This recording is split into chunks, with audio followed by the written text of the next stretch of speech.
Ndokwasai Mose mustara Jesu. I greet you all in the name of our Lord and Savior Jesus Christ. Amen.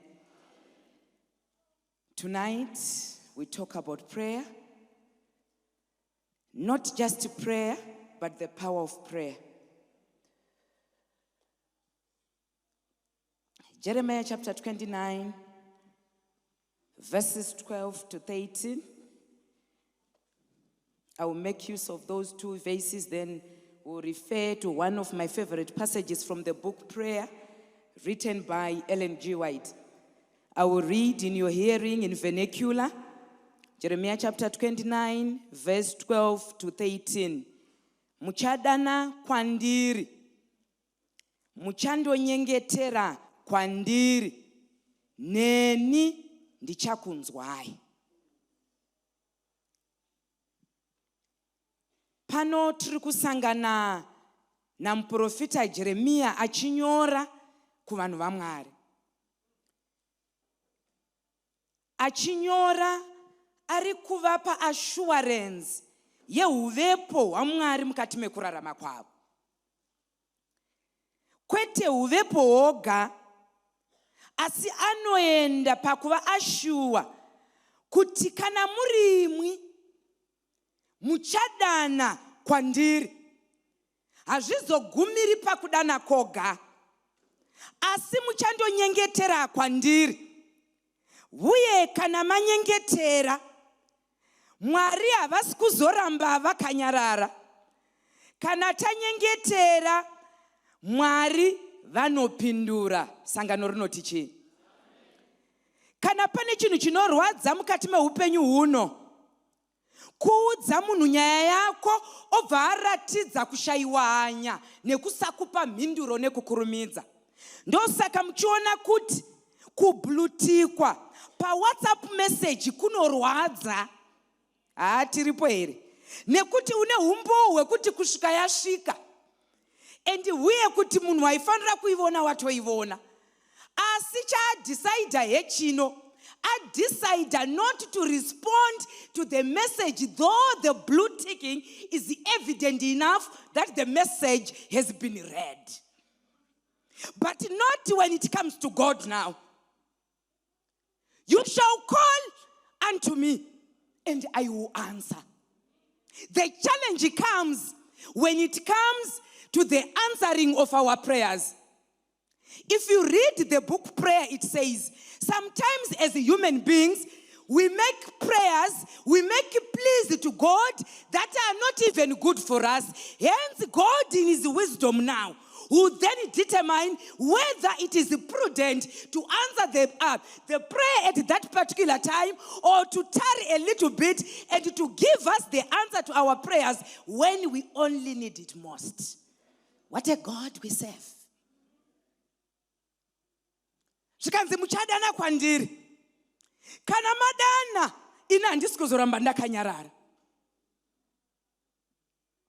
Vana vaMwari, pausiku hwanhasi, ndangoya ndikuudzei kuti kudenga kuna Mwari anonzwa chii? Minamato. The very first paragraph of the book Prayer, in a title not God invites us to pray, not linked with God through prayer. It is a wonderful thing that we can pray effectually, that unworthy, erring mortals possess the power of offering their request to God. What higher power can man desire than this, to be linked with the infinite God? Feeble, sinful man has the privilege of speaking to his maker. We may utter words that reach the throne of the monarch of the universe.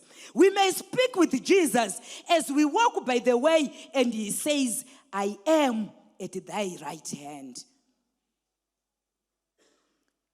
Nguva zhinji mukati meupenyu hwedu tinoshuvira kuti tive associated nemazita makuru. Nguva zhinji mukati meupenyu hwedu, how much we wish to be related, kana kuti tinzi tiri shamwari, devanhu vari socially affluent, very politically affluent, very financially affluent. But kashoma kacho ndo katinoda kuva associated the God of the universe. Mwari anotipa simba, tinowana ushoma hwenguva yedu kuti tive tinomutsvaka. Mwari anotipa simba, tinomushaira nguva tichimhanyidzana nezveupenyu huno. Maizviziva here kuti prayer inzira yedu yekuti tinotaura naMwari, as if tiri kutaura neshamwari yedu. Asi kana toverenga shoko raMwari, regai ndikuudzei, hapana ukama hunokwanisa kurarama pasina communication. Aiwa, kaisa katombopfimboona namufundisi ati nangweri kana takunzwa namai mufundisi ka. Mazuva iwayo mafoni awa akanga asati ongowanikwa nevanhu vose vose. Mufundisi vainyora tsamba. Aiwa, hamupo. Ndiri kuda kutaura nyaya the power of communication in a relationship. Mazuva iwayo vaipasta district ravo rekutanga rekuRungwe West. Ini ndakanga ndichidzidzisa ndiri kumasanga uko kuroad yekuenda kumafishing camp. Vaiti kana mukomana wonyora mwadi, vainyora tsamba pa-A4 isina kupetwa, yoiswa muenvelope. Envelope yoiswa pabhazi CAG raienda kumafishing camp. Kana yasvika pamasanga pamashops, headmaster wangu waiziva kuti every bhazi rinopfuura panofanira kunge paine tsamba yaMadam Chinyerusi. Saka shasha yaibva kubus stop yakabata tsamba A4. Ndiri kutaura pamusoro pe the power of communication in a relationship. Vouya vachidanidzira kune vanoziva masettings emarural schools edu. Vobva vati Madam Chinyerusi, mufundisi vanyora tsamba. Saka munhu wese aibva atoziva kuti tsamba yasvika. Mukomana wainyora, ndakambodzichengeta kwemakore akati but unfortunately munongozivawo Advent movement ameno padzakazorasikira. Hakuna ukama hunoendeka pasina communication. Chedu chiKristu chinogova chiKristu rudziko chekuti tinongoda kungoti Mwari, ivo ndo vanongotaura nesu koga, isu tobva tavashaira nguva kana yemunamato. Ndoda kukutendai nekuti imi maitirwa nyasha kuti nhasi mati tinotsanya hope tichinotsvaka chiso chaBaba. Eno Mwari vanga vanopindura minamato yedu manheru anhasi. Every relationship is sustained by communication. Hence the need, firstly, to have our own personal devotional life that is sound. Once that is done, tobva tachienda manje kunoita chinyi nhai? Family worship. Family worship cannot just be sustained on its own. There is need for personal moments with God. It is in the secrets of our homes. And whatever then, it will only manifest because of the time and the quality of time spent in secret places with God. And yet pakadaro vamwe ndo patinongoda kurarama neminamato. Makamboona kuti kusavadhi hatida mate zvinoenda kure. Tinovhurira program nekuvharira. Tovhurira nekudini hai? Nekuvharira. Mumwe munhu obva atoti zvadini? Obva atoti zvaringana. Zvinenge zvisina kuringana. Tine mayouth ari pano. Kana pane decision iri kurwadza kuita mukore wanhasi, idecision yekuroorwa kana kuroora. Asi vanotaura naMwari wavo, Mwari wavo haazombovasiyi. Kana pane decision iri kurwadza, kana kuti chiri kurwadza cheupenyu hwedu mazuva anhasi, iparenting. Vabereki vanobvumirana neni kuti parenting is a journey of love. But makore ano, mumwe akazoti dai ndaiziva zvondoziva nhasi, ndaimbovamedza vodzokera ndozotanga patsva.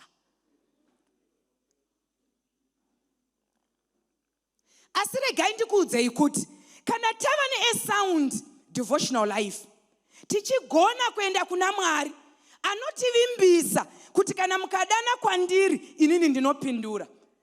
Tova vanhu vaviri vari mumuchato vambowana nguva naMwari wavo, vasina kugutsikana neizvozvo zvoga, asi vanouya vobva vati our relationship, our marriage haigone kumira.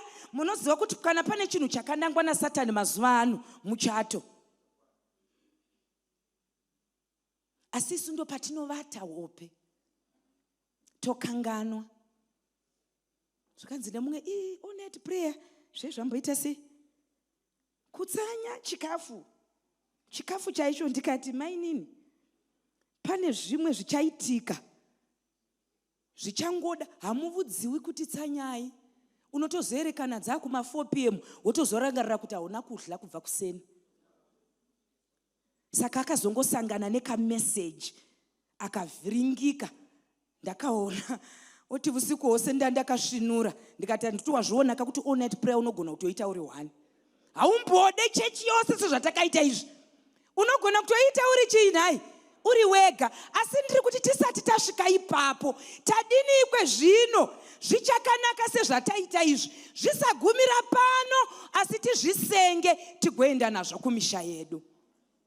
Vabereki vari pano ndoda kukuchallenjai. Shoko raMwari rinoti rovedzera mwana nzira yaanofanira kuti ava anofamba nayo, kuti kana akura haazodini naye, haazobvi kwairi. Ndezvipi zvatiri kuita sevabereki kuti tiite safeguard prayer life yevana vedu? Munhu anorongedza taki mufundisi sokunge asina kubhadhara school fees neboarding fees dzakakwana, agorongedza mauniform nekuti mupfungwa dzake ari kuti anofanira mwana uyu kunowacha after 2 weeks. Agorongedza zvimwe zvose, but there is nothing of spiritual nourishment zvinowanikwa mumabhegi omwana achienda kuchikoro. Tinotembei kandizo munyika yaipa zvakadai?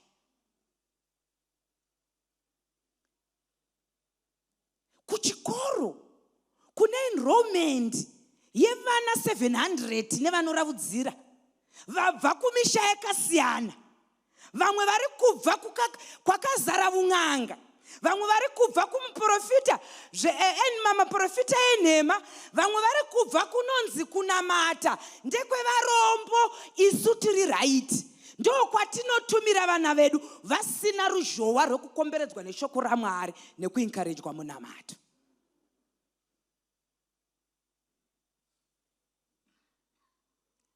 Ndaigara ndakachallenja vanhu vekudistrict kwedu ndikati kana mapedza kukwira nevana ndege muchienda Dubai, ndo kwarira kamazuva ano, muzombodzokawo navo mombokwirawo makomo navo. Madzoka kuburuka ndege paRG Mugabe airport, woti mwanangu ndege tadini naye, takwira, asi kune kumwe kunoda kukwirwa zvakare kunoda kuendwa. Hande tinokwira gomo. And iwewe manje saAbraham as the spiritual leader, the high priest mukati memba yako, wobva wati imbosiyai madhongi nevaranda vana elder osi. Madhongi ngasiwe nevaranda kana tokwira gomo nevana vedu. Madhongi chii? Ndio nzvimbo dzedu dzatinoshandira idzi.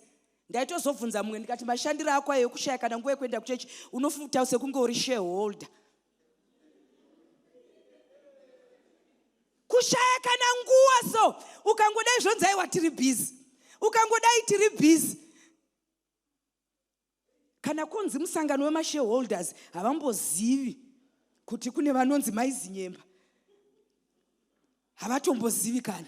Ende musi waunofa isu tisati tatokuviga vana mufundisi vachivhura mavhesi, unotoona kuti kunenge kwakutonzi kune vacant chinai post yekubasa kwako vachireva iwe kuya kwawaishayira chii nguva. Let us learn to prioritize that which matters most. Ngatiwane nguva yekukwira gomo nevana vedu. Kana tadero tavasira nhaka yekuti kunyange isu tikawana zvinotiwira, tinoziva kuti vana vedu hongu hatina kuti zvinobatika ngazvichaikwe, asi pamusoro peizvozvo, what shall it benefit a man kuti angawana zvimwe zvose and yet lose eternal life? Ndoda kungotsimbirira kuti munamato unodiwa mukati memba yenyu. Vana ngavazive. Munoziva here kuti kune dzimwe nyika dzekuti National Youth Service inoitwa nemunhu wese asati aenda for tertiary education. Saka dzimwe nyika manje vanobva vatomanikidzira kuti vana ivavo vabve vawana some form of military training as a way yekuti vaite foster civic duty as well as patriotism. Saka muri inokomborerwa nechipo chemwana mumwe chete. Mwana uya panosvika zera rake rekuti ava anoenda for National Youth Service, vabereki sezvavaisiita misi yose, vanomuka mangwanani vounganidza vashandi vavo pamwe chete nomwana voimbira hymn 82. Kubva paudiki hwake hymn 82 waiziva, ichiimbwa kuchechi, ichiimbwa nokumba. Saka kana nguva yekuti vanhu vonamata yasvika, nyango ari kwaari mwana waimuka, be it kuboarding school, be it chii. Hepanoipa kuti mwana akuenda for National Youth Service, mai vatarise zai regondo ravo. Ime mune vakawanda hamuzviwisisi. Vatarise mwana wavo kudai, moyo ndobva warwadza, misodzi ndobva yatanga kubuda. Baba vakati aiwa kamai, uyu takanguva tamunamatira kubva pakubata kwemimba yake, ende iye unotoziva kuti kudenga kuna Mwari.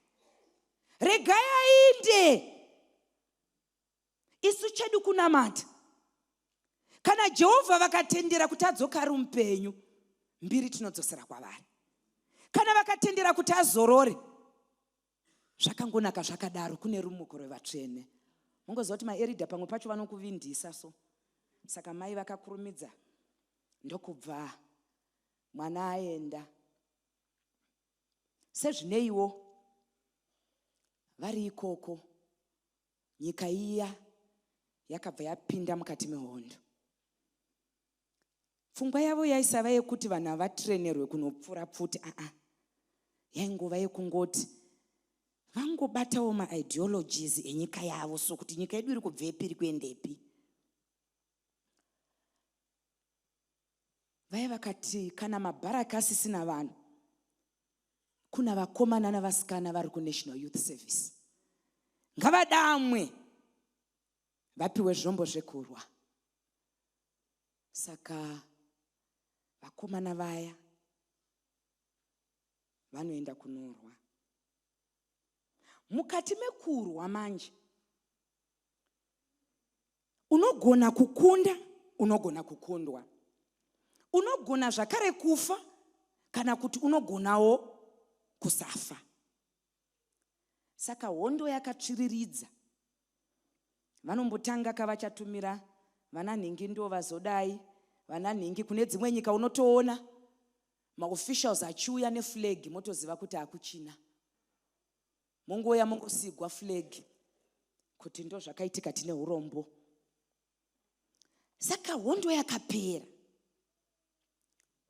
Hondo yapera, kune vanorangarira nyango isu muno pakapera hondo around 1979. Vanhu vakanga vari mukurwa kwakasiyana siyana vakanoassembla kunzvimbo dzakasiyana because vakanga vasingagoni kuitwa integrate ne the people of various opinion yatinoti povo iya. Saka vamwe vadzoka, kwaifamba treni yauya, vanhu vamanyira vana vavo, baba vaya namai vamanyiravo paya, kunodai kutsvaka zai regondo ravo, mwana havana kumuwana. Vobvunza vamwe vanhu vakati aiwa, patakapedzera kumumona waiva mupenyu. Vamwe vakati ungati wakafa pane chimwe chikwata chakazofa. Nyaya dzacho ndokubva dzawanda. Mai vanotarisa baba, misodzi ichingoyerera. Ndokubva kwazouya shoko rokuti aiwa, kune vamwe vakakuvara mukati mehondo. Pane kwavari chiripo ripotyo, vanorongedza mabhegi avo, vobva vati regai tinde. Vakafamba, vakasvika zuva ravira. Ndokubva vasvikoona vakaona patori nemusoja akanga akamira. Vakati tauya tiri vabereki vanhingi. Vakati vanhu vari pano, listi yatinayo inogona kusatoenderana nevanhu varimo. Kana wenyu musina kutonyoregwa tsamba kuti ari vuno, dzokerai kumba, mukomana wakafira nyika. Tichaudza vakuru vagokuunziraiwo flag sezvinoitwa kuna vamwe. Ora unogwadza. Baba vaya vakati kwavira, ende kwete izvozvo zvoga, titendereivo kuti mutipe mangwanani mamwe chete. Tingova pano, kana mwana wedu ari pano tichaziva kuti ari pano. Kana asipo mangwanani tinomuka topinda mutreni toinda. Uya atarise zera, atarise misodzi yavanhu vakuru, ndokubvanzwa tsitsi. Akati hazvitenderwi nemitemo. Ndakutoriska basa rangu. Chivatai henyu pano. Setsika yavo, mambakwedza. Baba vanotanga kuimba hymn 82. Tenzi mucha zwaindo oimba zvepa ma. Mukadzi haana kunonoka kudavira, nekuti iyi yaiva tradition yemhuri yavo. Ndokubva mukadzi adaira. Mukadzi paari kudaira, baba vanosimuka mukukwegura kwavo, vobva vaedzesera kufamba. Uya akati muindepi? Vakati aiyewa, ndati kana wangu ari pano, nezvandakamudzidzisa ndinomunzwa chete, hazvikoni. Pavakati voenda kustanza yepiri, pavakangoti ndino, ndokubva vanzwa kavoisi kakanga kari so faint. Mai vakati ndouruka here arthritis? Ikati munonyepa. Ndokubva vafamba vachibatana ruvoko nomurume wavo, vachiteera kwakanga kuchibva nekazwi, vachienda kudai. Rai ichene icheneko kuneni vunzira. Pavanosvika pakanga pachibuda nezwi, vanovona mwana wavo mumwe chete akaungana aripo. Nekuda kwematuso ehondo, gumbo rakanga risisipo rimwe rekuruboshwe, asi mwana wavo akanga ari mupenyu. Pavanomutarisa kudai, vanobva vaimba vose vakatarisana uso neuso. Avo vanhu ivo vari ikuda, ivo vachapiwa tuso Mwari anovachengeta ikonemu nemutsa. Baba vanotarisa mwana vobva vati mwana ndokubva ati baba. Vakati chii? Akati gumbo rakagurika muhonda. Sindotenda Mwari nekuti mangwanani oga oga namadekwana oga oga ndaimba rwiyo ndichiti Mwari ndonamata ndichengetei zvisinei neurema hwandinenge ndasangana nawo. Ndoda kunoonana nevabereki vangu. And here we are. God is faithful. Baba vanotarisa mwana wavo vobva vati chinyarara zvako mwana wangu. Aya matuso echitema. Zvakazarwa chapter 21 pavhesi ya 1. Ndakaona denga idzva nenyika itsva zvichiburuka zvichibva kudenga, zvakashongedzwa somwenga unoshongedzerwa murume wake. Pati yandinoda ndeinoti zvikanzi hakuchazovi nokurira kana nekuchema nemhaka yei, nekuti rufu runenge risisipo. Regai ndikudzei vana vaMwari, patinenge tichinamata tiri kunamata nekuti tinoziva kuti kune kudenga kwatinoda kuenda, kusina marwadzo enyika ino, kusisina kuchema. Vakatarisa mwana wavo vakati ayewa, kana Jesu ouya izvi zvose izvi gumbo rako uchariwana. Ndoda kunamata nevabereki panguva dzino. Vamwe vanoti takanga tichibata nyaya yekudzidzisa vana vedu kunamata zinyekenyeke. Asi ndisati ndanamata kune vari pano, ndoda kuti mubatane nevana venyu tipinde panguva yekunamata. Handizivi kuti nemagariro atakaita zvingatidlira nguva here, asi zviri nani kuti nguva idlike, asi tawana nguva yekunamata sedzimuri. Tichiimbira hymn 82, tsvakana nemwana wako, tsvakana nemubereki wako, tite munamato wakatsanangurika, tiri pamwe chete tigozouya tovharira. Tenzi mucha Zvando imba zvepaya mangwa ana ndino